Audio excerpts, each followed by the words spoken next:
For today's videos guys, pumunta kami dyan sa Carrefour para bumili ng cake para sa bunsong anak ng aking kaibigan na si May Diary.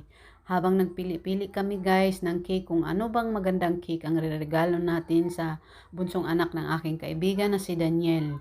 Sa wakas nakapili na din kami at binigay namin sa tindira. Ayan yung tindira na nagbalot na dyan sa cake. Mataas pa yung estante kaysa kanya kaya hindi nakikita. Tsaka gusto ko guys, ipa-design sana yung cake. Palagyan ko ng happy birthday. Tsaka yung edad ng bata. Kaso, wala daw silang gamit para sa design. Kaya medyo naano din ako. Kasi bata yung bibigyan natin. Kailangan din may design yung cake niya. Pero wala tayong magawa kasi wala daw silang kagamitan. Kaya, ayun, okay lang. Wala naman tayong magagawa kasi desisyon nila yun na wala daw silang kagamitan. Ayun nga, pumunta na kami. Sinama namin yung friend ng asawa ko.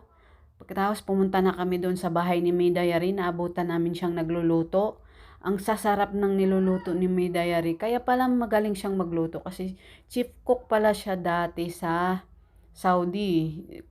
Cooker pala siya kaya ang sarap-sarap niyang magluto. Habang nagluluto, kwento-kwento, tapos tinatanong ko kung anong mga ingredients yung ilalagay dyan sa mga niluluto habang tinutulungan ko siya. Ayan na yung handa ni Daniel guys. Ang dami. Super blessed talaga si Daniel sa araw na to kasi sobrang dami niyang handa. Ayan o. Napakasarap ng mga hinanda ng kanyang mga magulang. Nakakatakam. Ito din, nag-ano-ano din kami dyan. Nagde-decoration sa bahay nila para sa birthday ni Daniel. Ayan o. Alam nyo naman tayong mga Pinoy, bago tayo kakain, mag-picture-picture muna, mag-video-video. Balik tayo sa kusina guys. Ayan o, tingnan nyo yung niluluto naming baka. Yan yang, ang sarap din. Sa wakas guys, nag-blow na si Daniel na kanyang candle para sa kanyang 3rd birthday.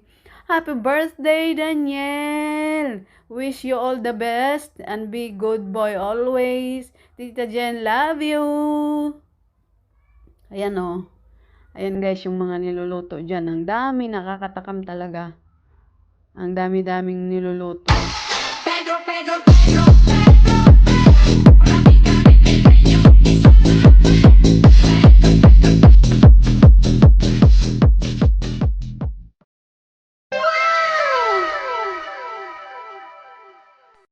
Salamat be sa pag-invite sa amin sa birthday ni Daniel. Thank you so much at saka busog-busog much sa mga handa. Super yummy. Thank you very much.